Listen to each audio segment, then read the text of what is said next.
Welcome everybody, Red Arrow 23 here. Today we're going to be adding another video to the Boom Beach Playbook. Today we're going to be adding the Boomtown 3 o'clock free snipe.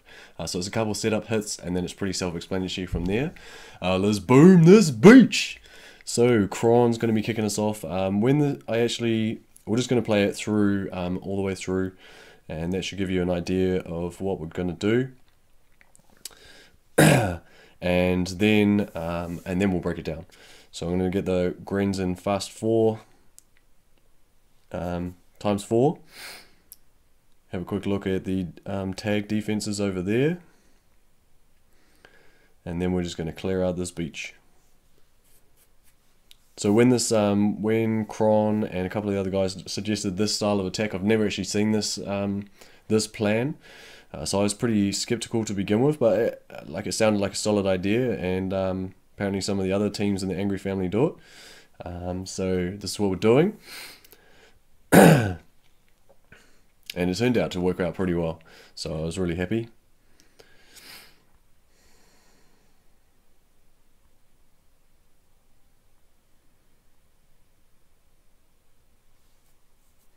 The reason I like to show all the way through these attacks is so that players can have a look through and just scroll through the video.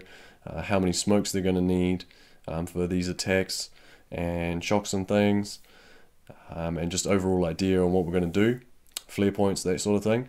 And then it's a lot harder to do if I'm pausing it and talking all the time, but we can go back through and we'll pull it apart. So let's check out Lou. He sort of finishes off the clearing, and then it's fairly self-explanatory from there. So he's just going to clear out that shock launcher and mines.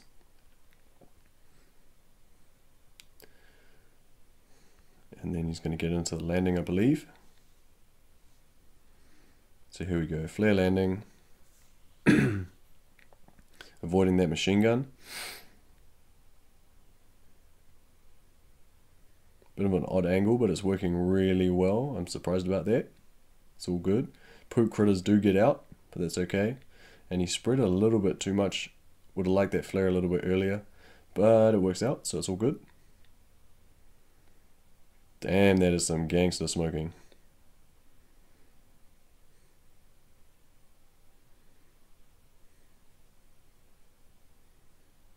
I think it's the double smoke up here. Okay, here we go.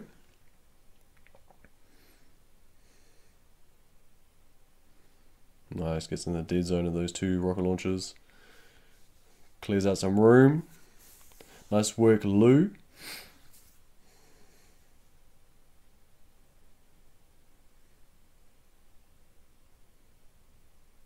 And then he's just going to sweep down from there by the looks of it. Nothing too fancy, just a lot of shocks and getting in position. Just clearing out defenses. Doesn't need to worry about those shield generators because we're just going to burn through that shield when we're uncontested. As you can see, he needs to clear out a few boom cannons and things using that universal remote to protect himself, and there we go. So that's the 2 hits that we're going to be quickly running through. Kron's is a little bit more dancing and Lou's just like pure destroying stuff. So let's have a look at it. We're going to be running 3 boats of grenadiers and 5 boats of Zookas in the opening attack. You'll see that he flags the greens far apart enough that they can sort of spread out. They're not going to trip over each other, and they're not going to move too far forward, so they're going to get into machine gun range, which they will if you drop all your flags together. Let's have a look and see what he's tagged. So he's used 1 art to tag the 3 rocket launchers and 1 to shock the shock launcher, and I believe he cleared a couple mines just below this machine gun, which is great. We don't want to clear too many mines like on these lines, because these ones next to the power cell and above the machine gun have already been cleared by the grenadiers just tossing their grenades in a fairly drunk fashion, but it's all good. So don't want to worry too much about those. This attack in full was 3 minutes 30, so you'll know that you should have enough time to do all of this. We'll pause it when we start the Zooka walk, and then you know how much time it's going to be. All sort of good things to note when doing these attacks. So we're clearing out the middle machine guns, and that's going to save us the smoke before we get into rocket launcher range. These right machine guns or the left machine guns, like either or, is going to help you out a lot. You probably don't need both. You can sort of lean to one side if you need to. And he's using a flare there purely to get rid of get rid of his greens and not ruin his walk, and B, to get rid of those boom mines. Use one artillery to get rid of a couple mines up here, but he can tank the level 21 mines, so he's not too worried about that. And we've got the flare landing, pretty much using the white dotted line to the left of the mine as his flare line, or just to the right of it. Remember to use all those perfect 45-degree angles. He's sort of just skirting on the edge of that machine gun range, so he is going to flare for it, smoke for it. And then we come into rocket launcher range. Ideally, we don't want to peek. Unfortunately, he did. If you work it out and you can flash kill this front rocket launcher, then that's great. You can flare onto it and get your 5 boats of Zookas firing at that. If you haven't lost the delay, you'll be able to do that. Okay, so we get into position, and he's flared onto the bottom rocket launcher. And now we're in range of all the damaged defenses as well, which is the 3 rocket launchers and 1 shock launcher, which is perfect. And so as soon as that rocket launcher goes down, that's the flare defense. The next thing in our automatic targeting system is going to be the most damaged defense, which looks like the rocket launchers. So we'll take out the Zookas will take down all the rocket launchers, and then they'll go for the shock launcher. We don't want to be clearing all of these mines up the gap here, because if we do, it's going to involve like a barrage, or you're going to tag things that you don't want tagged. So we can just leave that for now. It's not a big deal. We do have brick and battle orders, so we're going to have activated her under the smoke, and then we're going to be throwing out our shocks. So the bottom rocket launcher is going to be in range. This one also maybe. If you have rocket launchers sort of over this side, this probably isn't the best tactic for you. Have a look at the other videos for Boomtown. But we do have machine guns under the core, off to the left, underneath, and all these mortars and shock launchers. So we've got a bunch of shocks that we need to throw. So let's see how he does. So one up the top for the 2 rocket launchers. He's thrown 2. One for this mortar and shock launcher group. One for the machine gun and these mortars. Unfortunately, he's shocked quite a few Zookas, and I think that's going to come into play later. He's already taken out that rocket launcher, and he used a shock for these 2 machine guns, and then these mortars and this machine gun. So 5 shocks in total, and that's going to help him. So he's taken out the flared defense. The rest of the Zookas that aren't shocked are going to be taking out the other rocket launchers. Brick has died and battle orders have worn off, and they're all going to be targeting onto that shock launcher. He did 1 more shock, so that's 6 shocks in total. And the shock launcher unfortunately didn't go down, but if you do manage to pull off all your shocks and not shocks Zookas, then it will work out really well, especially if you keep that delay, and then it'll work out awesome. But that's all good. He cleared the mines for the next guy. He's going up to 3, and he's also damaged that shock launcher a bit more, so it might be in BART range. If that hit goes absolutely perfect, you could probably take out the take out all 1, 2, 3, 4, 5 of those defenses, and then you'll be able to just move straight up. So here, Lou's got a lead with a bit of BART. That's all good. He's going to clear those mines on his path. Not too worried about these ones where he's not going.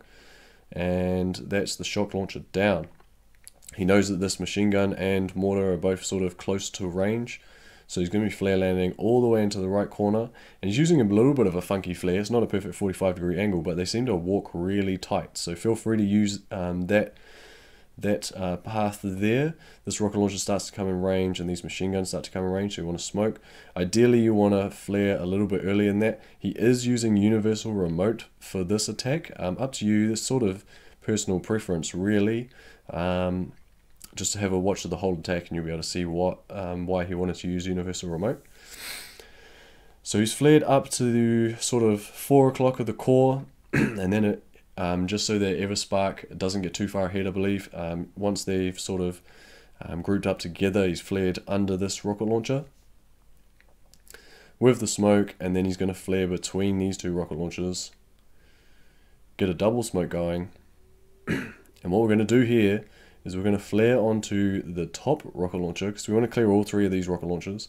If we flare that top rocket launcher, what we do, once the smoke clears, we're obviously going to get a couple peak because there's a bunch of power cells around. But the majority of the Zookas are going to be in the dead zone of both rocket launchers. This one obviously, and this one is quite close too. But that works out all good. And we're just shocking the defenses behind us because they could just rain on us. So here we go. Taking out, obviously you have to shock the top one. If you do have the delay and you can afford to flash kill, then sure, go for it. But there you go. He's just going to flare up. The mortars aren't going to be able to catch us. They are going to fire on the poop critters of Captain Everspark, but that's all good. And we're just going to be clearing our way down. Because we're clearing for a free snipe, we don't need to worry about going for the shields. All we want to do is clear anything that can shoot us at 3 o'clock. So all of these defenses need to go. So all Lou's doing is just clearing a hole, get rid of that cannon up there. Not really a big deal, but we're just going to keep moving our way down. Clearing out these power cells, obviously our poop critters are moving down, and that's attracting all of the mortar fire, so it's not taking out any of our Zookas at this stage. And then once we get a little bit closer, we get that flare going, we are going to start shocking that group. Flamethrower took a few there. It does get a little bit hectic here, but it's okay. As that shock runs out, you're going to be wanting to re-shock. The boom cannon will start to come in range, it's all good. And we're just going to be throwing some critters ahead. A couple of Zookas dying on the right hand side, so you don't want to let them stray too far. If they're going into mines or trying to take out the shield generator, it's not really conducive to the rest of your attack. So that's why Lou keeps on re-flaring in the middle. We just definitely want to get rid of as many of these mortars as we can so that we've got a nice free spot to just hammer the core. Got that re-shock just keeps going because we've got all of those power cells up the top, so we've got a ton of GBE. And I believe he's going to crack out a universal remote, which is just going to protect him and get rid of a defense.